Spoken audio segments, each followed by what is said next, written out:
नमस्कार विद्यार्थियों, मैं हूं कपिल दुबे और आप देख रहे हैं केडी क्लासेस। तो पिछले लेक्चर में हमने बात करी थी कैबिनेट मिशन के द्वारा संविधान सभा की स्थापना की। कैबिनेट मिशन भारत आया मार्च 1946 में और उसने बोला कि भारत का जो संविधान है वो भारतीयों के द्वारा बनाया जाएगा, साथ ही साथ संविधान निर्माण के लिए एक संविधान सभा की स्थापना की जाएगी। और कैबिनेट मिशन के द्वारा जो संविधान सभा का प्रस्ताव रखा गया था उसमें कुल कितने सदस्य थे? 389 सदस्य थे। और इन 389 सदस्यों में से 292 जो सदस्य थे वो ब्रिटिश प्रांतों के थे, 4 चीफ कमिश्नरी के थे और 93 देसी रियासतों से सदस्य चुने जाने थे। जिसमें से हमने आपको बताया था कि जो 93 सदस्य जो देसी रियासतों से आएंगे वहाँ पर चुनाव आयोजित नहीं किए जाएंगे, बल्कि वहाँ पे जो सदस्य होंगे वो सीधे राजा द्वारा नामांकित किए जाएंगे। बाकी 296 सीटों पर क्या आयोजित किए जाएंगे? चुनाव।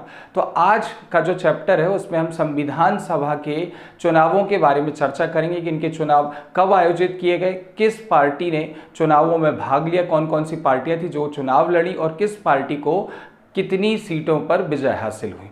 तो आज के इस चैप्टर में इसको संविधान सभा के चुनाव को जानने का हम प्रयास करेंगे। चलिए तो शुरू करते हैं इस लेक्चर को। तो यहाँ पर जो आज की हमारी हेडिंग है वो है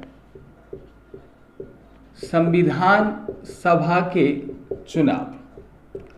अब यहाँ पर हम अगर संविधान सभा के चुनाव को समझें तो हमने क्या बोला था कि संविधान सभा का जो प्रस्ताव था इसको मंजूरी किसने दी थी? कैबिनेट मिशन ने। और कैबिनेट मिशन में कुल कितने सदस्य थे? 389 सदस्य। अब इन 389 सदस्यों की बात करें तो इन्हें 3 भागों में बांटा गया। ठीक है, यहां पर देख लेते हैं। तो यहां पर ब्रिटिश प्रांत से सदस्य, फिर चीफ कमिश्नरी से सदस्य और उसके बाद देसी रियासतों से सदस्य। ठीक है, अब अगर हम यहां पर देखें तो ब्रिटिश प्रांतों से जो सदस्यों की संख्या है वो कितनी है? 292। और जो चीफ कमिश्नरी से सदस्यों की संख्या है वो है 4 और देसी रियासतों से सदस्यों की संख्या कितनी है? 93। लेकिन 93 जो मेंबर हैं देसी रियासतों के, ये कैसे मेंबर हैं? ये नामांकित मेंबर हैं, नामांकित सदस्य हैं, यानी कि यहां पर चुनाव आयोजित नहीं किए जाएंगे। तो चुनाव जो होंगे वो कुल कितनी सीटों पर होंगे? 296 सीटों पर जो होंगे वो क्या होंगे? चुनाव होंगे। तो यहां पर हमने देखा ब्रिटिश प्रांतों से कितने? 292, चीफ कमिश्नरी से कितने? 4। तो 296 सीटों पर क्या हुए? चुनाव हुए। अब ये जो चुनाव थे ये जुलाई अगस्त 1946 में 296 सीटों पर चुनाव जो थे वो संपन्न हो गए। तो चुनाव जो थे वो कब संपन्न हुए? जुलाई 1946 में या जुलाई अगस्त 1946 में। अब यहां पर रिजल्ट आया तो हम देखेंगे सीटों का पार्टीवार बंटवारा।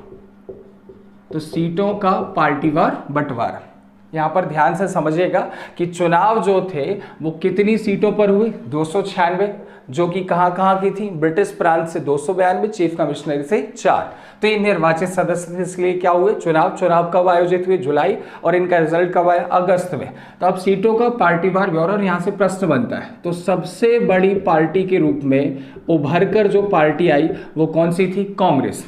अब कांग्रेस को कुल 208 सीटों पर विजय प्राप्त हुई। फिर दूसरी बड़ी जो पार्टी के रूप में उभर कर आई वो हमारी कौन सी थी? मुस्लिम लीग। अब मुस्लिम लीग को कुल 73 सीट्स पर विजय हासिल हुई। तो ये दो तो बड़ी पार्टियां थी, ये दो तो नाम आपको याद रहेंगे। तो यहाँ पर आपको सीटों की संख्या और पार्टियों के नाम याद रखने। अभी हमने 2 ही लिखी हैं। तो सबसे पहले कांग्रेस को कितनी? 208, मुस्लिम लीग को 73। तो यहाँ पर अगर हम देखें तो 296 सीटों में से 210 सीटों पर कांग्रेस ने अपने उम्मीदवार खड़े किए, जिसमें से 208 सीटों पर उसे विजय प्राप्त हुई। वहीं अगर हम मुस्लिम लीग की बात करें तो मुस्लिम लीग को केवल 73 सीट्स पर जीत हासिल हुई। तो अगर हम देखें कुल सीटों की संख्या कितनी है? 296। जीत कितने पर हासिल हुई? यानी 73। तो अगर हम यहां पर देखें तो 25% से कम सीटों पर विजय प्राप्त हुई। अभी इसको हम आगे समझेंगे कि कैसे हुआ, ठीक है।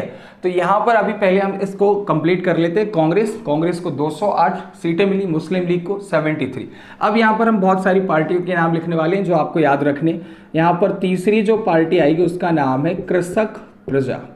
कृषक प्रजा के बाद कम्युनिस्ट, कम्युनिस्ट के बाद यूनियस्ट, यूनियस्ट के बाद यूनियस्ट मुस्लिम लीग,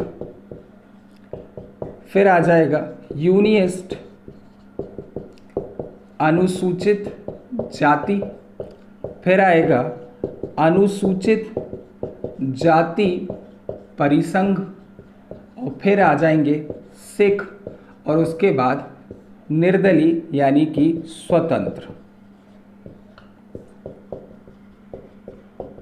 ठीक है, तो यहाँ पर ये इतने सारे जो दल थे उन्होंने संविधान सभा के चुनावों में भाग लिया। तो ये नाम आपको याद रखने। अब यहाँ पर सीटों की संख्या हम देखें तो यहाँ पर कृषक प्रजा को एक ही सीट मिली, यूनियस्ट को एक ही सीट मिली, कम्युनिस्ट को भी एक ही सीट मिली थी, यूनियस्ट मुस्लिम लीग को भी एक ही सीट, यूनियस्ट अनुसूचित जाति को एक ही सीट, अनुसूचित जाति परिसंघ को एक सीट, सिखों को एक ही सीट जो सिख पार्टी थी, और 8 कैंडिडेट कैसे थे, स्वतंत्र थे। अगर हम इनका टोटल करें तो ये कितना हो जाएगा, 296। अभी टोटल करके भी दिखाइए। तो यहाँ से जो प्रश्न पूछा जाएगा वो ये पूछा जाएगा कि जब संविधान सभा के चुनाव हुए तो चुनाव में कौन कौन सी पार्टियों ने भाग लिया। तो इन सभी पार्टियों के नाम आपको याद रखने। तो शुरू की 2 पार्टियां तो आपको याद हो जाएंगी, कांग्रेस के बाद मुस्लिम लीग। अब यहाँ पर का से आपको याद रखना है कृषक प्रजा, और का से ही क्या आ जाएगा, कम्युनिस्ट। तो जोड़ी बना लीजिएगा, क्या आ जाएगा, कृषक प्रजा और कम्युनिस्ट। कम्युनिस्ट में से ही हमने क्या निकाला, यूनियस्ट। तो कम्युनिस्ट में से हमने क्या निकाल लिया, यूनियस्ट। यूनियस्ट के आगे हमने लिख दिया मुस्लिम लीग, यूनियस्ट के आगे क्या लिख दिया, अनुसूचित जाति। तो यूनियस्ट वाली कितनी हो गई, 3, यूनियस्ट मुस्लिम लीग, यूनियस्ट अनुसूचित जाति। आप इन पार्टियों को या जो दलों के नाम ऐसे इसी सीक्वेंस में याद करें तो याद करने में आसानी होगी। ये कहीं नहीं मिलेगा, ये मैंने खुद बनाया इस तरीके से सीक्वेंस ताकि आपको लंबे समय तक याद रहे। अब यहाँ पर हमने जो छोड़ा यूनियस्ट अनुसूचित जाति, यहीं से हम निकालेंगे अनुसूचित जाति और इसमें जोड़ देंगे परिसंघ। तो कौन सी पार्टी बन जाएगी, अनुसूचित जाति परिसंघ। अब 2 सासा वाली, एक कौन सी है, सिख, और एक कौन से है, स्वतंत्र।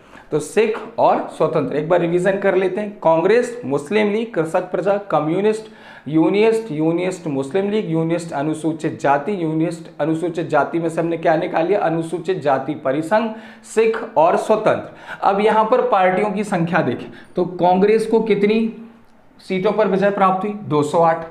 और यहीं पर अगर हम देखें 208 में से 8 निकालने तो 8 कैंडिडेट कैसे थे, ये किसी भी पार्टी के नहीं थे, निर्दलीय यानी स्वतंत्र कैंडिडेट के रूप में चुनाव लड़े और जीते। और मुस्लिम लीग को कितनी सीट मिली, 73, यानी 25% से भी कम सीटों पर विजय प्राप्त हुई। बाकी जितने भी अन्य दल हैं इन सब को एक एक सीट प्राप्त हुई है। तो इनको गिन लेते हैं, 1 2 3 4 5 6 7। तो 7 ये, 8 ये, ठीक है, 8 और 7 15, 15 और 3 18। अगर हम देखें तो यहाँ पर 70 और जोड़ दें तो कितने हो जाएंगे, 88। 88 में 8 जोड़ देंगे तो 96, और 200 तो कितने हो जाएंगे, 296। तो ये जो हमारा टोटल था कि जो चुनाव हुए जुलाई अगस्त 1946 में चुनाव संपन्न हुए, और इन चुनावों में कुल कितनी सीटों पर चुनाव हुए थे, तो 296। 296 में सबसे बड़ी पार्टी के रूप में कौन उभरी, कांग्रेस।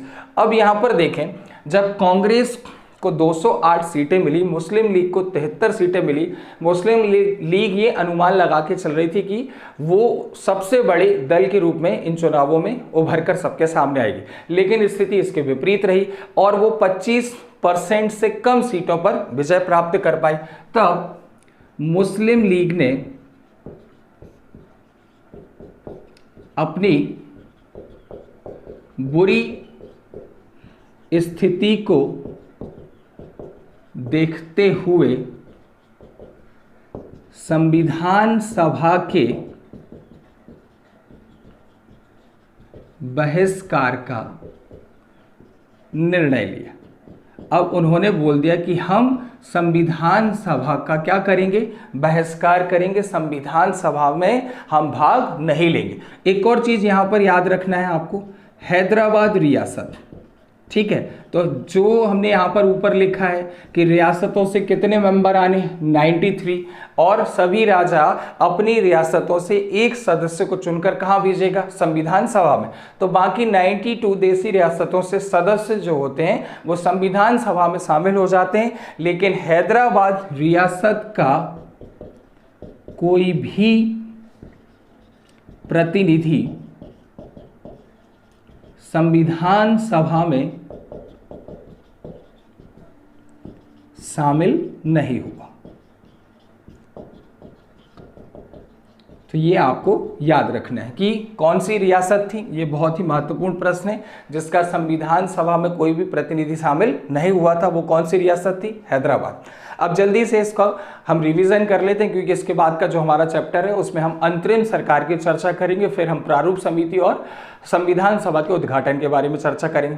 तो यहाँ पर हम देखें कि जो संविधान सभा की प्रस्ताव की मंजूरी थी वो किसने दी, कैबिनेट मिशन ने। कैबिनेट मिशन ने अपनी रिपोर्ट प्रस्तुत करी थी 16 मई 1946 को, और इन्होंने बोला था कि भारत का संविधान सभा के द्वारा बनाया जाएगा। संविधान सभा के सभी सदस्य भारतीय होंगे, जिनमें से 296 सदस्यों के लिए चुनाव होंगे, और बाकी 93 सदस्य जो होंगे वो नामांकित सदस्य होंगे, जो कि देशी रियासतों से चुने जाएंगे, और वहां का राजा सीधे किसी एक सदस्य को संविधान सभा का सदस्य बना देगा। तो जुलाई अगस्त 1946 में 296 सीटों पर चुनाव आयोजित हुए।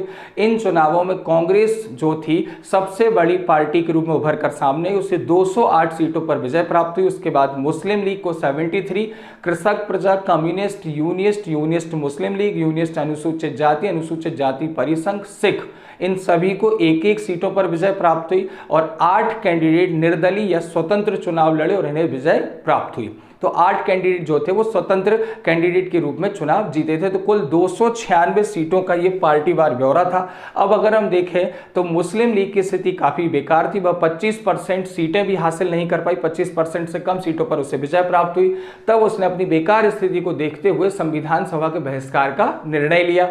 और महत्वपूर्ण लाइन क्या थी कि पूरे संविधान सभा में एकमात्र ऐसी रियासत है, हैदराबाद रियासत, जिसका संविधान सभा में कोई भी प्रतिनिधि शामिल नहीं था। तो ये हमने किसकी चर्चा कर ली, संविधान सभा के चुनावों की। जो हमारा अगला लेक्चर होगा उसमें हम अंतरिम सरकार या एंटरिम गवर्नमेंट के बारे में चर्चा करेंगे। धन्यवाद।